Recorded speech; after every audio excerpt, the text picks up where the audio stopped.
Hello friends, જય શ્રી ગણેશ. સ્વાગત છે તમારું મારી ચેનલ ગુજરાતી કિચનમાં. તો આજે આપણે બનાવશું ઠંડી માટે ગરમા ગરમ તીખો અને ચટપટો એવો તવા પુલાવ. બનાવવો એકદમ ઇઝી અને ખાવામાં એટલો જ સ્વાદિષ્ટ. તો ચાલો બનાવવાનું શરૂ કરીએ. તો એ પહેલાં જો તમને મારા વિડીયોઝ ગમતા હોય તો પ્લીઝ વિડીયોને લાઇક અને ચેનલને સબસ્ક્રાઇબ જરૂરથી કરી દેજો અને બાજુમાં આપેલા બેલ આઇકોનને પણ પ્રેસ કરી દેજો, જેથી કરીને મારી નવી રેસીપીની નોટિફિકેશન તમારા સુધી પહેલાં આવે. તો અહીંયા આપણે પહેલાં ભાત બાફવાના છે. તો અહીંયા મેં ચોખા લીધા છે, જે નોર્મલ આપણા બાસમતી ચોખા આવે છે એ જ ચોખા મેં લીધા છે. તમે ગમે તે વેરાયટીના ચોખા અહીંયા લઈ શકો છો. આપણે એને એક બાઉલમાં લઈ અને 2 થી 3 પાણીથી એને સાફ ધોઈ લેવાના છે. આપણે 2 થી 3 પાણીથી આપણે એને ધોઈ લઈશું અને પછી આપણે તેને 10 મિનિટ સુધી પલાળી અને રાખી દેવાના છે. આપણે જ્યારે ચોખાને બાફવા હોય તે પહેલાં આપણે 10 મિનિટ જેટલા એને પલાળી રાખવાના છે. અને આ રીતે આપણે એને એકદમ હળવા હાથેથી ધોવાના છે. વધારે આપણે એને પ્રેસ કરીને નથી ધોવાના, નહીંતર આપણા ચોખા તૂટી જશે. એટલે 2 થી 3 પાણીથી અહીંયા હું એને ધોઈ લઉં છું અને પછી હું એને 10 મિનિટ જેટલું પલાળી અને રાખી દઉં છું. અને 10 મિનિટ પછી અહીંયા મેં એક મોટા વાસણમાં પાણી ગરમ કરવા માટે પહેલેથી જ મૂકી દીધું હતું. તો આપણું પાણી સરસ એવું ગરમ થઈ ગયું છે. તો આપણે તેમાં સ્વાદ પ્રમાણે મીઠું એડ કરી દેવાનું છે, કે પછી 1 ચમચી જેટલું અહીંયા મીઠું એડ કર્યું છે મેં. તેમાં થોડું આપણે તેલ એડ કરવાનું છે, એટલે આપણા ભાત એકદમ છૂટા છૂટા સરસ બને. અને તમારે જો એકદમ વ્હાઈટ ભાતને બનાવવો હોય તો અહીંયા થોડા લીંબુના રસના આપણે ટીપા પણ એડ કરી દેવાના છે. અને પછી આપણે આપણા જે ભાત છે, આપણા ચોખા છે, એને આપણે આ પાણીમાં એડ કરી દેવાના છે અને થોડું એને સરખું હલાવી અને આપણે તેને 70% જેટલું કૂક કરી લેવાના છે. આપણે વધારે કૂક આને નથી કરવાના, બસ આપણે આને 70% જેટલું જ કૂક કરશું. તો આપણા ચોખા કૂક થાય છે ત્યાં સુધીમાં આપણે બીજા ગેસ ઉપર શાકભાજી બાફી લઈએ. તો એમાં મેં અહીંયા એક વાસણમાં પાણી ગરમ કરવા માટે મૂક્યું છે અને તેમાં હું 1 ચમચી જેટલું મીઠું એડ કરું છું. અને તેમાં હું આવી રીતે નાના ટુકડામાં કાપેલા 2 મીડિયમ સાઇઝના બટેટા એડ કરું છું અને અડધી થી પોણી વાટકી જેટલા વટાણા એડ કરું છું. અને થોડું મેં અહીંયા ફ્લાવર લીધું છે, આવી રીતે કટ કરીને તે પણ આપણે આમાં એડ કરી દેવાનું છે. અને ઢાંકણ ઢાંકી અને આપણે આને બાફી લેવાનું છે. બધી શાકભાજીના ટુકડા વટાણા જેવડા આપણે કરવાના છે, એટલે બધું હારે સરસ બફાઈ જાય. તો આપણે આને ઢાંકી અને બાફી લઈશું.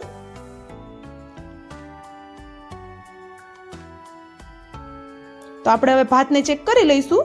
તો તમે જોઈ શકો છો આપણા ભાત સરસ એવા બફાઈ ગયા છે. બસ જો આમ અડીએ આપણે એને અને 2 ટુકડા થઈ જાય, બસ એટલા જ ભાતને આપણે બાફવાના છે.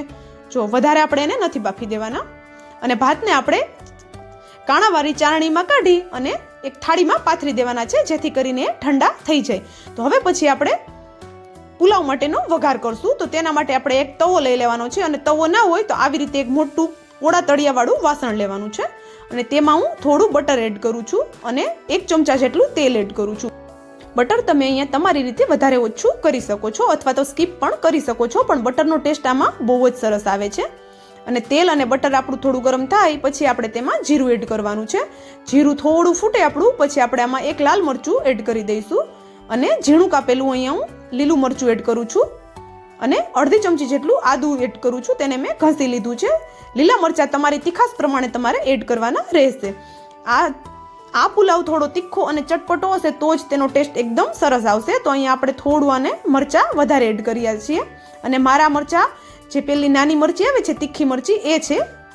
તમે તમારી રીતે ગમે તે મરચું લઈ શકો છો. અને પછી મેં અહીંયા મીડિયમ સાઇઝની 2 ડુંગળીને કટ કરી લીધી છે. લીલી ડુંગળી છે, અત્યારે સિઝન છે અને મળે છે તો આપણે લીલી ડુંગળી યુઝ કરશું. અને ના હોય તો તમે સૂકી ડુંગળી પણ યુઝ કરી શકો છો. અને આપણે સરસ એને ડુંગળીને કૂક થવા દઈશું. ડુંગળી થોડી કૂક થાય પછી આપણે બાકીના શાકભાજી આપણે આમાં એડ કરશું. તો થોડી વાર માટે ડુંગળીને આપણે અહીંયા કૂક થવા દઈશું.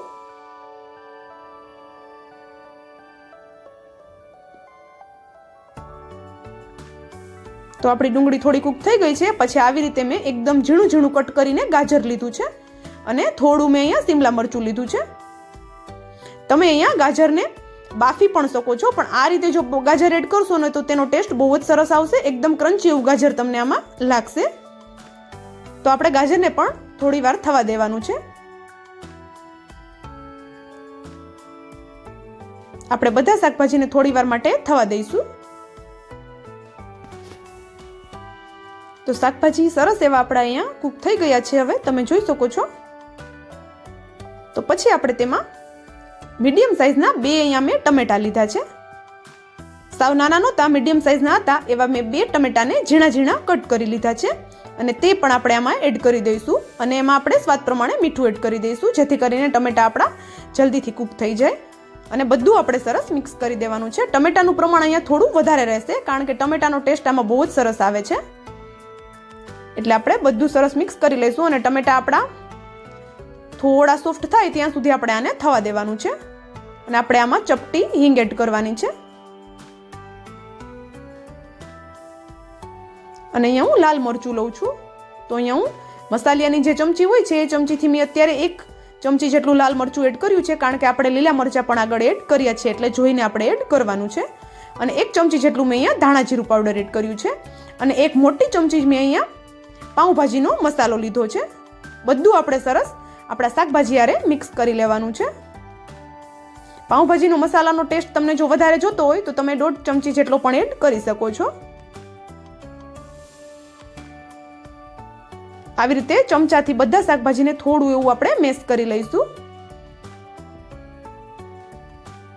તો આપણા ટમેટા પણ એકદમ સરસ એવા સોફ્ટ થઈ ગયા છે. તમે જોઈ શકો છો બધું શાકભાજી આપણું સરસ એવું કૂક થઈ ગયું છે.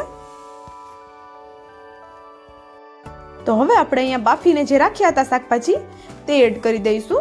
શાકભાજીને આવી રીતે આપણે બફાવા દેવાના છે કે તે પ્રોપર બફાઈ જાય, એટલે આપણે એને બફાવા દીધા છે. તો હવે આપણે આ જે બફાયેલા શાકભાજી છે તે પણ આપણે આમાં એડ કરી દઈશું. અને મારી પાસે થોડો ડુંગળીનો ગ્રીન પાર્ટ હતો તે પણ હું અહીંયા એડ કરું છું. તમે સ્કીપ પણ કરી શકો છો. અને બધું સરસ એવું આપણે અહીંયા મિક્સ કરી લેવાનું છે.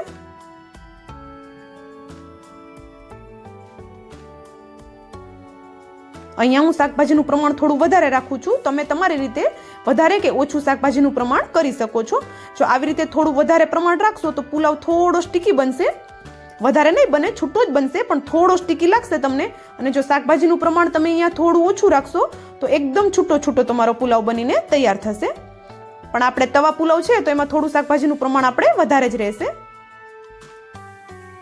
અને આ પુલાવ થોડો સ્ટીકી હોય તો જ ખાવાની આપણે મજા આવે છે.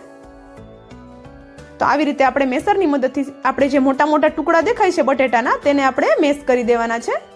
એટલે હારે બીજું શાક પણ થોડું એવું મેશ થશે, પણ આપણે વધારે મેશ નથી કરી લેવાનું. શાકભાજી બધું આપણે સમજમાં આવે એ રીતે આપણે એને મેશ કરવાનું છે. તો સરસ એવું આપણું શાક અહીંયા કૂક થાય છે. તો અહીંયા હું ઉપરથી થોડું બટર એડ કરું છું. બટરનો ટેસ્ટ આમાં આ પુલાવમાં બહુ જ સરસ આવે છે. અને થોડું હું અહીંયા કલર માટે કાશ્મીરી લાલ મરચું પણ એડ કરું છું. તમે સ્કીપ પણ કરી શકો છો. અને બધું સરસ સરખું આપણે મિક્સ કરી દેવાનું છે. તો આપણે આ તવા પુલાવ માટેની ભાજી બનીને તૈયાર થઈ ગઈ છે. તો આપણે હવે જે બાફીને રાખ્યા છે ભાત તે એડ કરી દઈશું. તો તમે જોઈ શકો છો ભાતને મેં આવી રીતે થાળીમાં પાથરી દીધા હતા. તો તે ઠંડા થઈ ગયા છે અને તે સરસ છૂટા છૂટા પણ થઈ ગયા છે. તો આપણે ભાતને અહીંયા 70% જેટલા જ બાફ્યા છે, એટલે તે એકદમ છૂટા છૂટા બનશે. તો તમે જોઈ શકો છો સરસ એવા છૂટા મારા ભાત બનીને તૈયાર થયા છે. તો આપણે હવે તેને ભાજીમાં એડ કરી દઈશું. અને જો અહીંયા હું થોડું જ બનાવું છું, એટલે મારે એક વખતમાં હું બધું એડ કરી દઉં છું. જો તમે વધારે ભાત લેતા હોય અને વધારે બનાવતા હોય તો તમારે એને 2 બેચમાં મિક્સ કરવાનું છે. આવી રીતે પહેલાં થોડું એડ કરવાનું છે અને પછી એને મિક્સ કરી લેવાનું છે. અને ફરી પાછું થોડું એડ કરી બાકીનું બચ્યું હોય છે તે એડ કરી અને મિક્સ કરવાનું છે. એટલે આપણા ભાત તૂટે નહીં અને સરસ એવું મિક્સ પણ થઈ જાય. તો આવી રીતે એને એકદમ હળવા હાથથી આપણે મિક્સ કરવાનું છે. અને તમે અહીંયા જોઈ શકો છો મારા જેટલા ભાત હતા તેટલું સામે મેં શાકભાજી લીધું હતું. એટલે જો આમાં શાકભાજી વધારે દેખાય છે તો તમે તમારી રીતે શાકભાજી એડજસ્ટ કરી શકો છો. વધારે શાકભાજી તમને ન ગમે તો તમે અહીંયા ઓછું પણ રાખી શકો છો. પણ થોડું વધારે લેશો, અત્યારે સિઝન છે, શાકભાજી સરસ મળે છે, તો વધારે એડ કરીને ખાવાની બહુ મજા આવે છે. બહુ તીખો અને ચટપટો આપણો પુલાવ બનશે. તો તમે જોઈ શકો છો આ રીતે આપણો પુલાવ બનીને તૈયાર થઈ ગયો છે. તો આપણે એમાં ઉપરથી લીલા ધાણા એડ કરશું. અને એ પહેલાં મેં અહીંયા 1 થી 1.5 ચમચી જેટલો ટોમેટો કેચઅપ એડ કર્યો છે. ટોમેટો કેચઅપનો આમાં ટેસ્ટ બહુ જ સરસ આવે છે. જો તમને ન ગમે તો તમે સ્કીપ પણ કરી શકો છો. બધું સરખું આપણે મિક્સ કરી લેવાનું છે. અને આ ઠંડીમાં જો સાંજે આ આપણે પુલાવ બનાવીએ, બીજું કંઈ આપણને સમજમાં ન આવતું હોય તો આ પુલાવ બનાવીને આપણે એન્જોય કરી શકીએ છીએ. અને ખાવામાં પણ એટલો બધો ટેસ્ટી બને છે ને બધાને બહુ જ ગમશે, બહુ જ ભાવશે. તો આપણો પુલાવ બનીને એકદમ રેડી થઈ ગયો છે અને ગરમ ગરમ આપણે આને સર્વ કરવાનો છે. તો તમે જોઈ શકો છો દેખાવમાં પણ એકદમ ટેસ્ટી એવો દેખાય છે આપણો પુલાવ કે જોઈને જ ખાવાનું મન થઈ જાય. તો ગરમ ગરમ તમે આને ગમે તેની સાથે સર્વ કરી શકો છો. તમે આની સાથે દહીં કે પણ બીજી કોઈ આપણું સલાડ, ડુંગળી ટમેટાનું વગેરે ગમે તેની સાથે ખાશો અને કાંઈ ના તમે હારે લેવું હોય તો એમ જ ખાશો તો પણ તમને ખાવાની બહુ મજા આવશે. એટલો બધો ટેસ્ટી ચટપટો આ પુલાવ બને છે. તમે પણ આ રેસીપી ઘરે એકવાર જરૂરથી ટ્રાય કરજો અને આ ઠંડીમાં એન્જોય કરજો.